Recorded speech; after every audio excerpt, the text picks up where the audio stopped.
today's guest is Shaahin, and he is an amazing man. He's done some amazing things, and I think you're going to find some powerful insights from him on this episode. So let me dive into his profile real quick before we start the interview. So Shaahin is born in Iran. He is an award-winning entrepreneur, writer, and filmmaker currently based in Los Angeles, California. Where else would you be if you're doing those types of things? He is the CEO and chairman of Accelerated Intelligence, and through this business, it is an Amazon marketing and advertising agency where he manages the selling of his own products and help other brand owners to scale their online sales, not just in Amazon, but in other marketplaces like eBay, Shopify, and Walmart.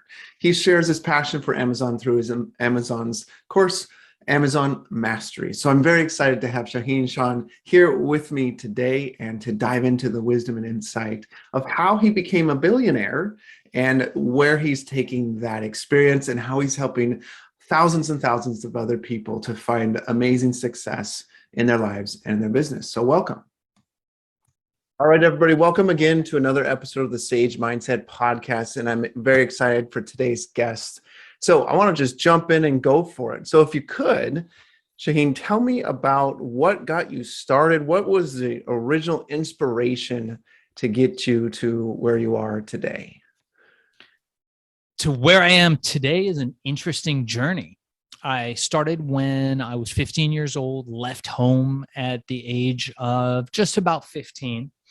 And I had no friends, no family, just cut off all ties with the world and kind of went out there seeking my fame and fortune. I was looking around me. You know, I grew up in a affluent part of Los Angeles, in the little suburb here in Los Angeles called Pacific Palisades. My parents bought a house in the 1980s before the place blew up and became, you know, celebrities and millionaires and billionaires. And we just saw the place going up, you know, just all around us. And we were this lower class, poor Iranian family from Iran. I looked around me and I saw wealth, I saw success, but I didn't see a clear path to it. And my decision was to leave and try to figure out, how the fuck do people do it? You know, I asked my folks and I said, hey, how do you do that? I want the Porsche and the blonde and the, you know, big fat house and the yacht and all that stuff. And they said, well, son, you know, you have to be a doctor like Mr. Efsani. And I was like, fuck, man. And I looked at that guy. I was like, that dude's old. He's fat, he's bald, and, you know, he leaves the house at 5 a.m. in the morning and comes back at 8 p.m. He doesn't own his time. I don't want to be like that dude. I took off. This is all at 15, you said? 15. Yeah, keep going. But I'm just trying to picture, you know, 15-year-olds don't usually think this way. So it's a beautiful thing that you were already thinking that way and traveling down that path in your mind's eye, even at 15. I had help. I had books.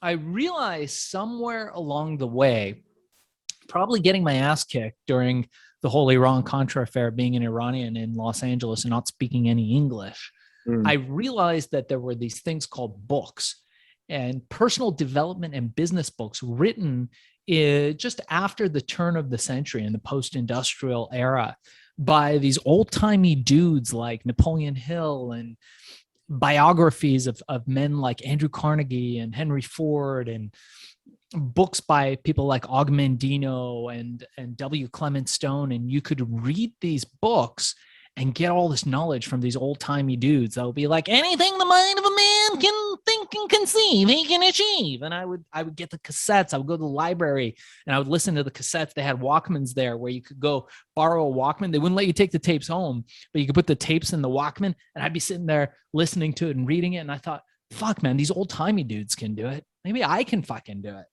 So I just bailed. I believed that. That was the story I told myself. And I had no idea what to do. I was sleeping in the back of an abandoned Lincoln Continental that drove for a minute and then abandoned me on the side of the freeway. So I was sleeping in the trunk. I had the pages of Think and Grow Rich pasted on the back of the trunk.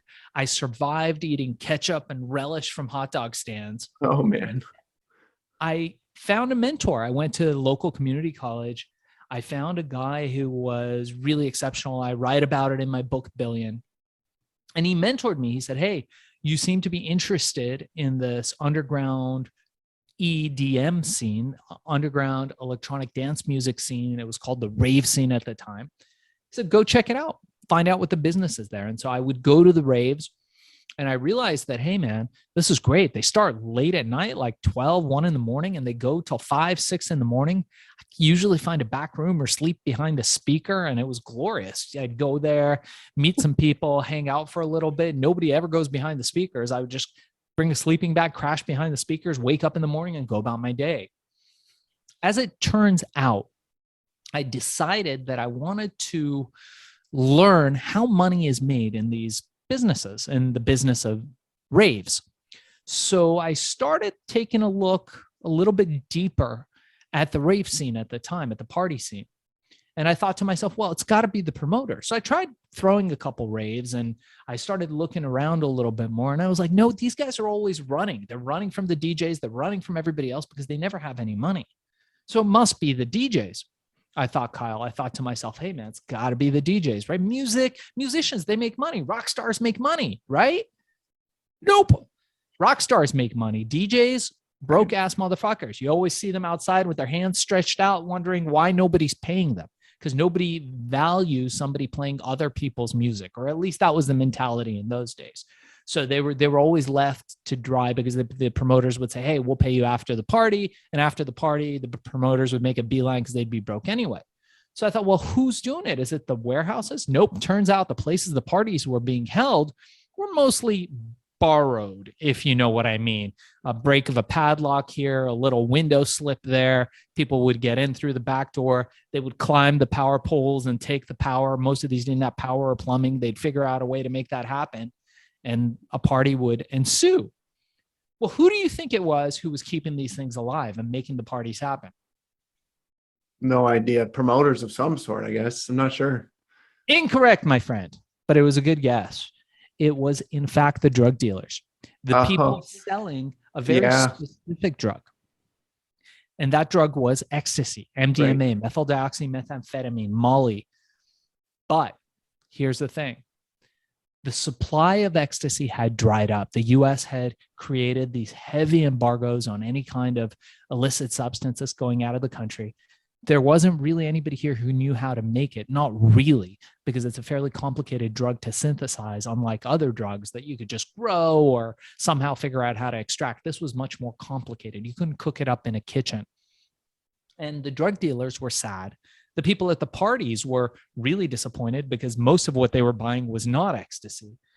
So I watched for a while, and I observed the flow of product in and out of the clubs. I observed how the drug dealers were the most wealthy people out there.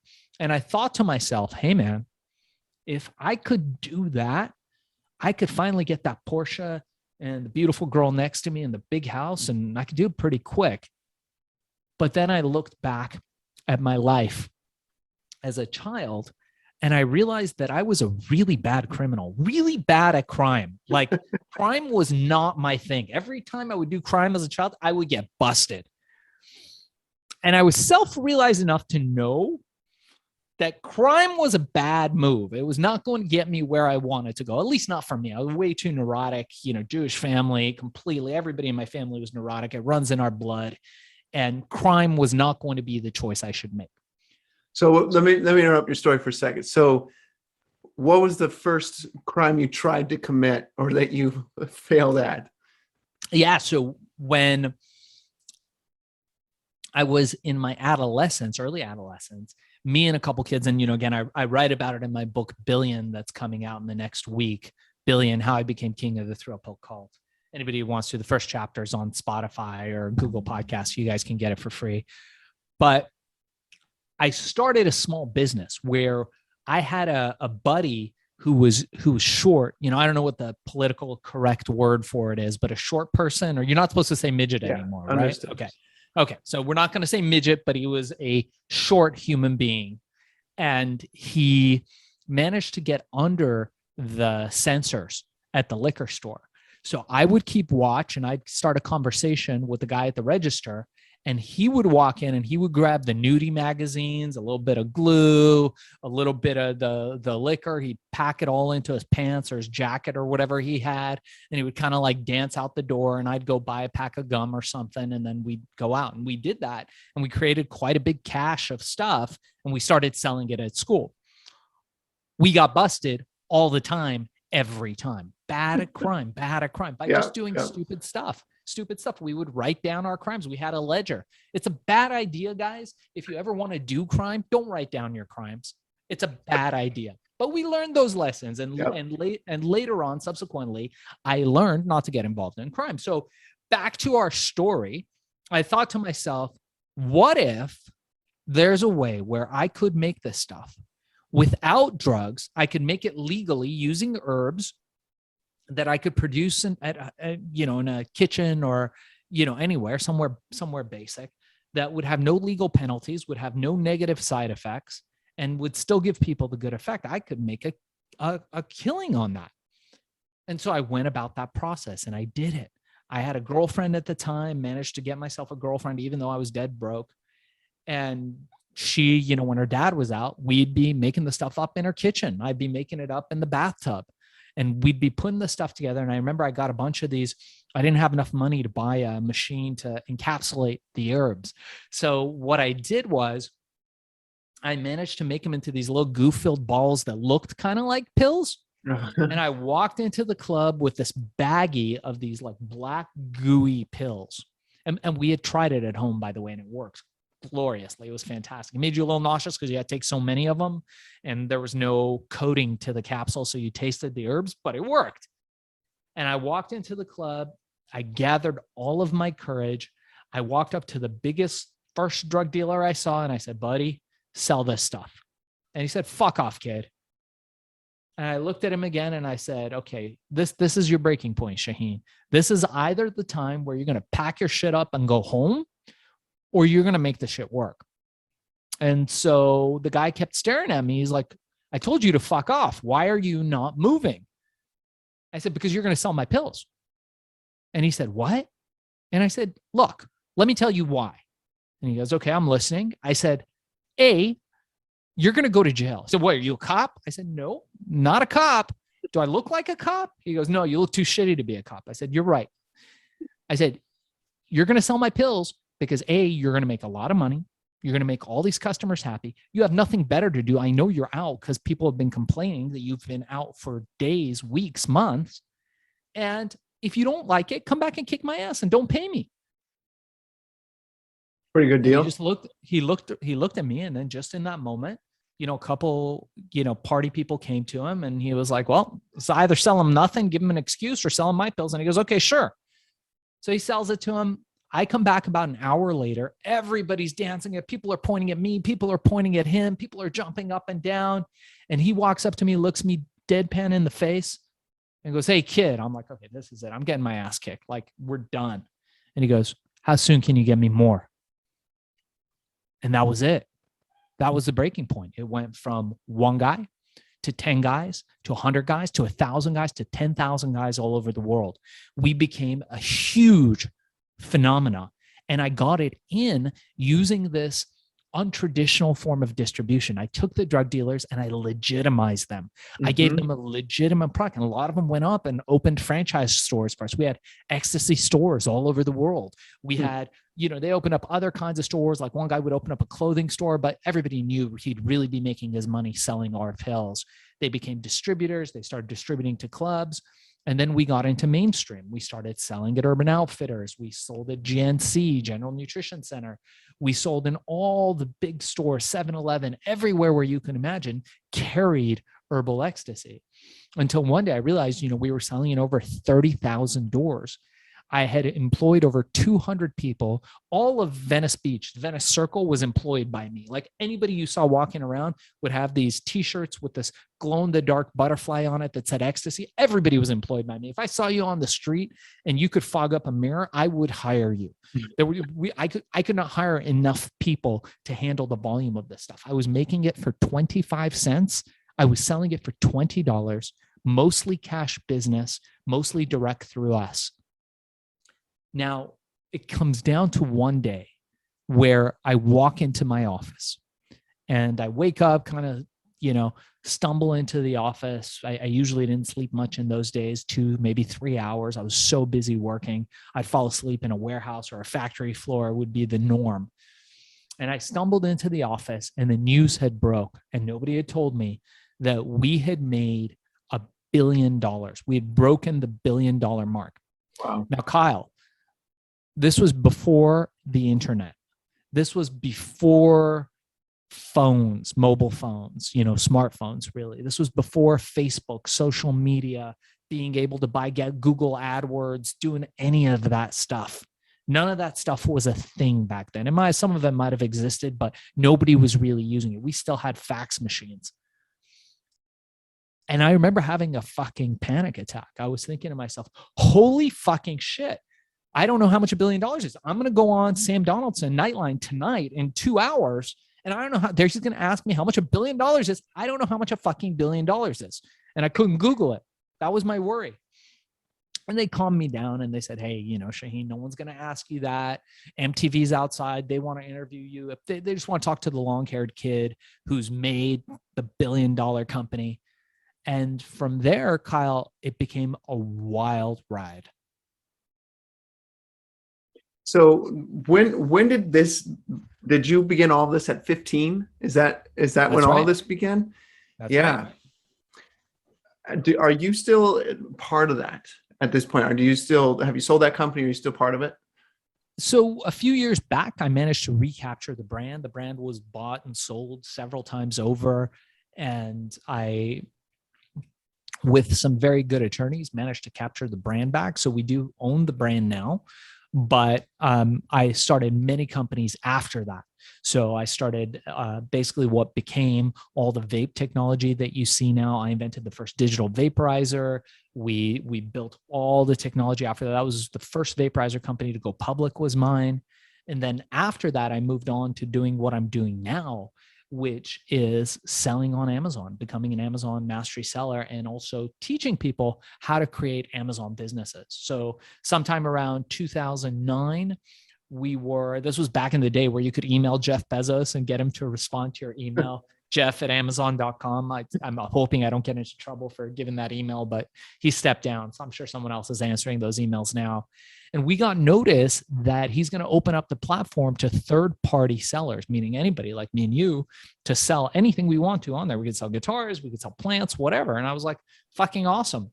I came up with another pill that I was selling at that time, which was a brain pill called Accelerol. It was pretty cool. It's like the limitless pill from that movie. And I thought, all right, well, I didn't think much of it. I was like, let me give this Amazon thing a try. I put it up on the Amazon platform, went to sleep, woke up the next day, $100 supplement, $120 supplement. We had thousands of orders. Wow. And I was like, holy shit. And I stopped everything I was doing. And I thought to myself, this is it. This is this Amazon thing. I read up a little bit more on Bezos. I sent him a few emails. I realized this guy is no dummy. We're putting all our bets on Amazon. And that's what we've done these last few years, is that I focused on the Amazon platform. We've created many multi-million-dollar companies, and we've been training people on how to start these businesses on Amazon that they could sell a few years later for 5-10 times what they put into it. So when you think about this new phase in your entrepreneurial journey, what is kind of the heart behind it, or what is the bigger picture of what you're trying to do through this? So the heart behind what I do, and I'll preface it by letting you know that in my life, I've created billions of dollars with a B in revenue. I've lost millions of dollars, maybe hundreds of $1,000,000 in revenue. And it's just part of the journey. I'm at a place in my life now where I'm comfortable, travel the world with my family. I've got a beautiful wife and a great kid, and we love to travel. We go all over the place. We collect exotic cars. We collect classic cars. We love doing that kind of stuff. And while we do it, we're creating income because the Amazon business is always paying us. And I realized a little while ago that my goal, my main focus for the next 5 to 10 years is going to be to empower as many people as I can to do the same thing, to create these recurring streams of revenue So they don't have to sell their hours. Most people are selling their hours. They're not thinking foundationally. And that's what I like to teach. I teach people, hey, man, you need to have a four-legged table. A four-legged table is stronger than a three-legged one. A two-legged table sucks. A one-legged table, you're dealing with a tripod. So one leg needs to be your career, whatever is putting food on the table for you and your family. And that could be a temporary thing until you get the other ends up and going. But you need to have something that offers you the stability so you don't have to worry about the other stuff. The second level, or I should say the second leg, foundation, is really going to be cash flow positive real estate. There's more wealth created in this country by real estate than mostly any other thing. Having some cash flow positive real estate in your portfolio is going to be something that you need to do, and a very important foundation to get yourself to a point where you are climbing the real estate ladder, not just owning your house, but owning property that is going to be returning predictable, recurring revenue to you, again, while you're not selling your hours. The third pillar should be cash flow dividend investments in the market. Now, that could be something in crypto, something in the market, something in the S&P. There's lots of guys smarter than me that have written books on that, but something that's compounding interest. That's why Warren Buffett is one of the wealthiest men in the world, because of compounding. He's been investing for so long in the markets. And the fourth leg that you need to have is going to be an e-commerce business. E-commerce is the new internet real estate. It is the new thing that's going to be offering you that thing that's worth more than money, which is time. And the most effective way to do that is by building an Amazon business. I really don't know of many other ways.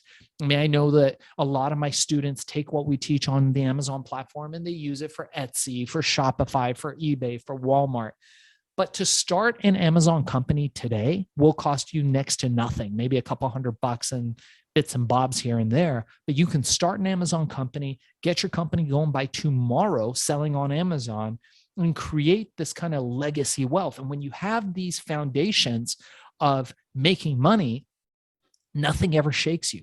You never wake up having a bad day. Oh, I lost my job. Oh, the market's down. Oh, real estate's in the shitter. None of that stuff phases you because you are diversified, and you are diversified in the best of ways. Yeah, 100%. I think there's a lot of fear for people when you bring up these things, because there's a lot of risk involved with. The only one that doesn't really have a lot of risk in it is the career piece.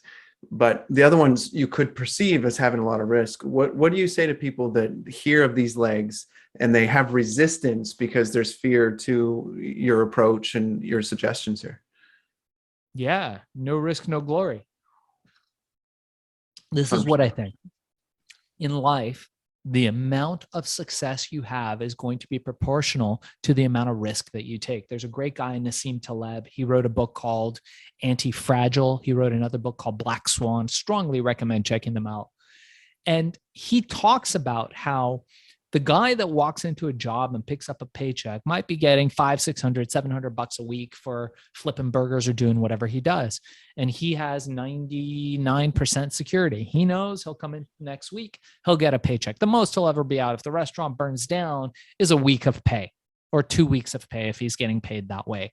The guy that owns the restaurant might not make money for 2 years, might go bankrupt and lose everything, but he could also make a huge amount of profit, have the business bought out by a big burger chain, and become a millionaire.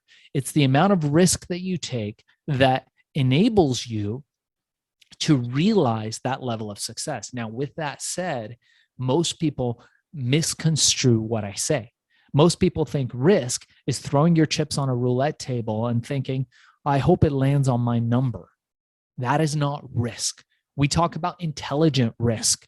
You have to be smart. You have to take calculated risks. A friend of mine, Wayne Boss, who's this amazing CEO, multimillionaire, who takes troubled companies and turns them into gold mines and flips them for many hundreds of millions of dollars, teaches us that there are three things you need to have: knowledge, courage, and action. And I write about this again in my book for anybody who's interested. Knowledge, you can buy, you can borrow, you can steal, you can rent, but you need that. That is the reason why you don't have confidence to take the risk. Courage, that's comes from having knowledge. If you know that you're going to succeed, or that eventually you will succeed, or the probability of you succeeding is high based on information that you have that's credible, making smart decisions, taking smart risks. Now you're taking an intelligent risk. Warren Buffett takes risks all the time. His whole life is about risk. Yeah. Bill Gates, Jeff Bezos, Elon Musk. These guys are big players, and they've succeeded big because they've risked big. Elon Musk took all his PayPal money and he put it into Tesla. That was his entire net worth because he was willing to bet the farm. Now, did he put his chips on 33 red and 23 green and hope it landed? No. He went out there and he was like, this nail is going through this piece of wood. I don't give a fuck how this nail is going through this piece of wood. It may take a jackhammer. I might use a pneumatic gun. I might hit it with a rock. I might hit it with my head. This nail is going through this piece of wood, ladies and gentlemen. And that was the attitude that he took. Similarly with me, not that I'm anywhere near those guys' level, maybe at their level of mindset, but certainly not in wealth, was that I burned my ships. I said, hey, I'm 15 years old.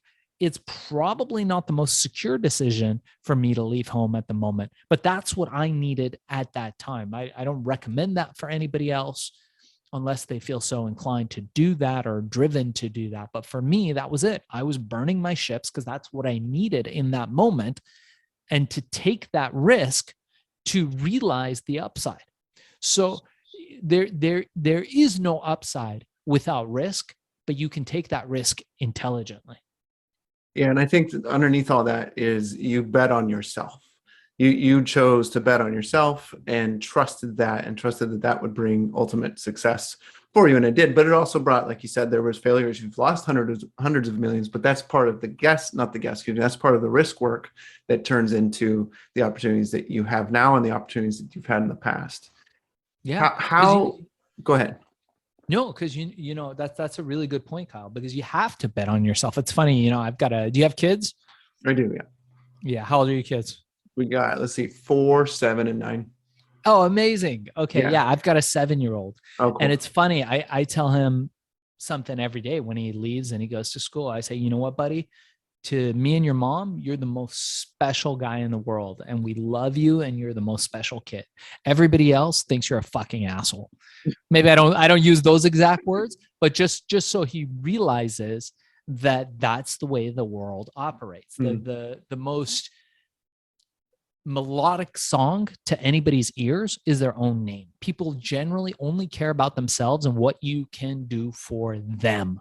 Yep. So you have to, it's game theory. You have to bet on yourself. If you don't bet on yourself, you think anybody else will? If you don't take those risks and start an Amazon business, buy a piece of property that you can rent out, invest a little bit in the markets, do those kinds of things, nobody else is going to believe you. Nobody else is going to follow you. Nobody else is going to invest and bet in you.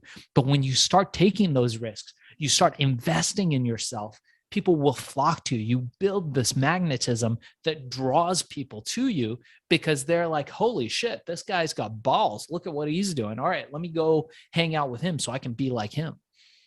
Yeah. And sometimes it's really simple things that you can do to start moving in that direction. And then eventually you start to build momentum. Because sometimes it sounds like to me when you first started, you didn't know exactly what the heck you're going to do. You were just fussing around trying to figure it out. And then you stumbled into this and had the foresight and did the research and figured out that this herbal drug was the ticket, and then has continued on from there. But you had to take that step of, Mom, Dad, I'm leaving. I'm leaving. I don't know what this is going to look like, but I'm out of here. And that's a really powerful, and for other people, I guess it's kind of a metaphor. What do they need to step away from that's holding them back? What are they holding on to that's preventing them from taking the risk that they need to take to get to the next step that they're supposed to go to? Because there's so many people that they have the silliest, the stupidest things that are holding them back from moving forward, including myself. I'm there too. You know, there's little things that hold me back from taking the risks that I think are the ones that I should be taking.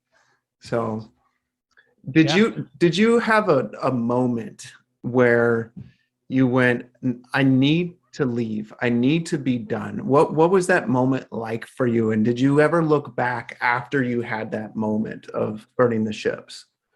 I never looked back. And there was the moment that I mentioned earlier on in this conversation. It was the moment when I left home. And, you know, I was in a crappy 1965 Lincoln Continental, and the car broke down in the middle of the road. And I was like, well, I guess this is where I'm going to be sleeping. My plan was to go east. I was going to go east in this car. Somehow had this dream of, you know, finding dreams further away. The car didn't get but a few miles from my house. And I ended up living in that car for a period of time. But Yeah. I knew that it was temporary. I knew that it was me being broke and not being poor. Two different mindsets.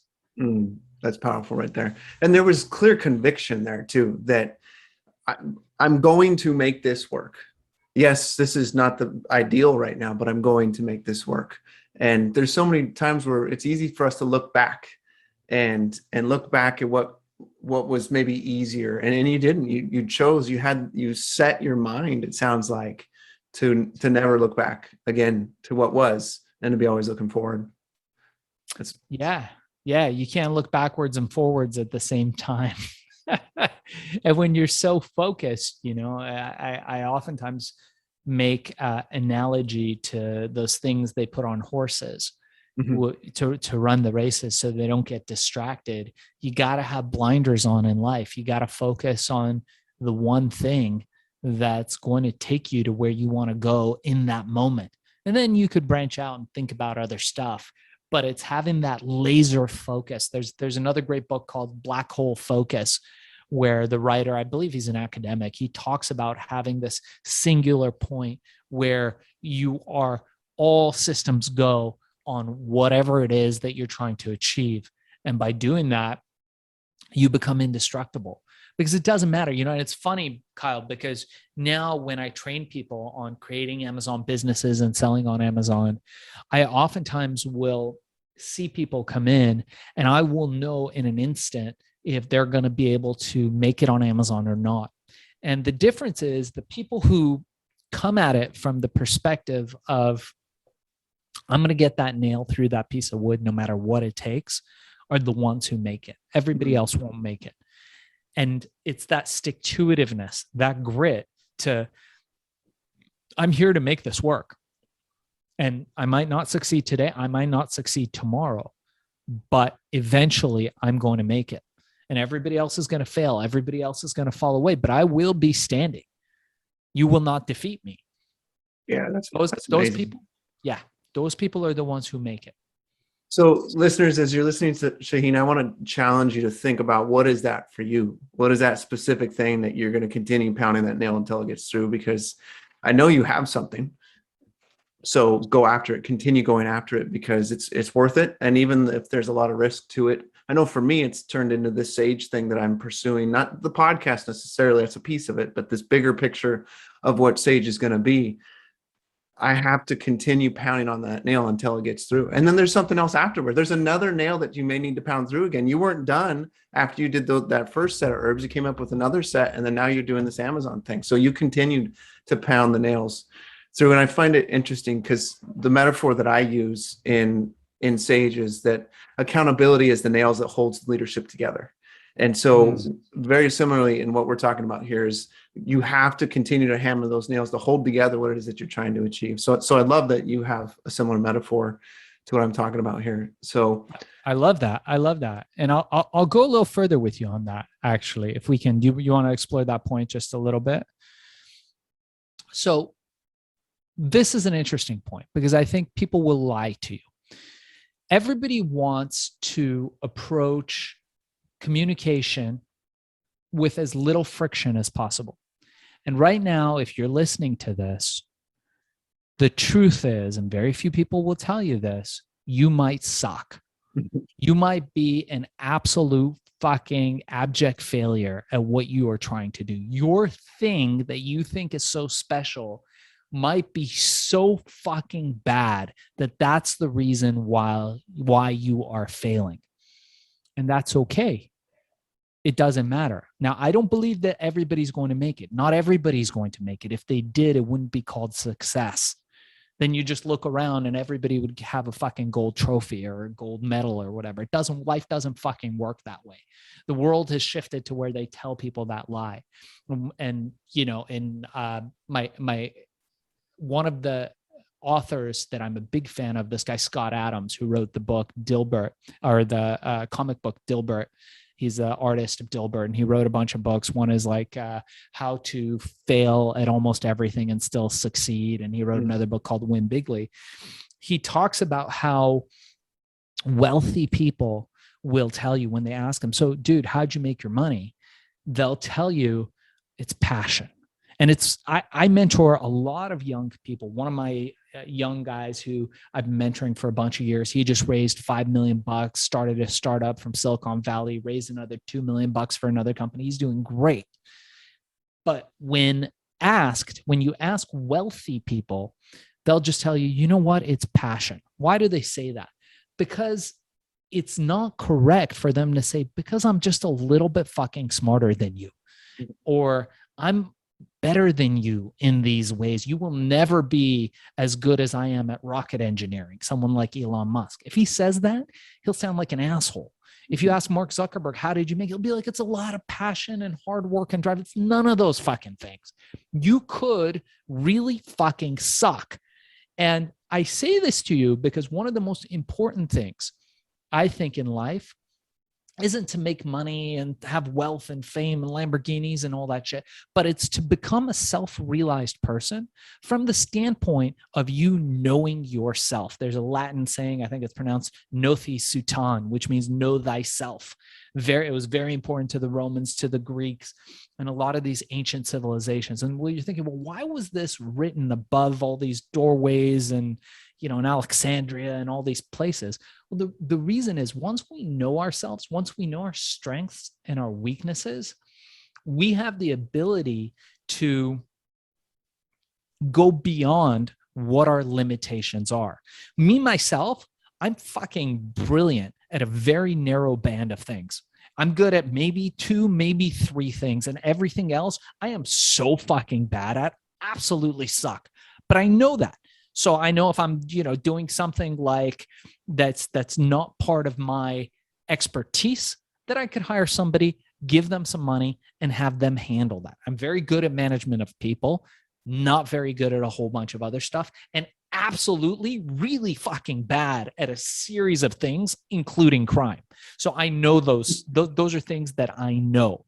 So one of the things that I think probably would be very helpful to your listeners, and I hope that this doesn't offend you, but rather inspires you, is know if what you're actually doing is good or if it sucks. And you need to have people around you who don't mind telling you the truth. And so people will say, well, how do I know if what they're saying is the truth or not? If everything that comes out of their mouth sounds like a fucking love song, or it sounds like they don't want to be confrontational, because people can't handle confrontation. Oh my God, confrontation. If everything out of their mouth sounds like something great and non-critical of you, they're probably bullshitting you because they don't feel like confronting you, dealing with you, hurting your feelings, being politically correct, or any of that other stuff. Somebody that looks at whatever it is that you're doing and goes, dude, that's the worst fucking business idea ever. But maybe I like that part of it, but the rest of it is complete shit. You can do something with that. Have you heard of Andy Andrews? Does that name sound familiar to you? So he talks about, he asks his audience, he's a public speaker, and he sells one book every second, I think is what he does. It's just incredible. Just truly incredible, really wise man. But he shares a story when he presents, and he says that he'll ask the audience, what is the ideal attributes of a friend? What makes a great friend? And almost all of the audience's answer within the top 3, one of them is that my friend accepts me as who I am, or accepts me for who I am. And then he says that that's ridiculous. Just like you're saying, it's ridiculous that if all people do are this just yes men around you, for example, then you're stepping into failure. That's the only possibility of what's happening. So as we wrap up, Shaahin, I want to invite you to, tell us where to go. How do we connect with you? If people are interested in the Amazon course, how do they connect with you there? Where can we find your book? I mean, I know the answers to these questions, but go ahead and share with Sure. everybody. And yeah. Yeah, great question. So actually, remind me again the official name of your show. Sage Mindset. Okay. So why don't we do this? I've got a course that teaches people how to sell on Amazon, create predictable revenue. It's everything you need to know from A to Z of how to sell on Amazon. It's normally $200. If you put in the name of the show, let's just put in Sage. If you put in Sage, and I'm going to give you guys the URL, I'll give it to you for free, absolutely zero. So you don't need to spend any money starting an Amazon business. I don't need to take your money. I just want you to be empowered to create a business that's going to bring you that recurring revenue where you don't have to sell your hours. And the URL for that is going to be www.fbasellercourse.com, or go to shaahinsheyan.com. That's www.shaahinsheyen.com.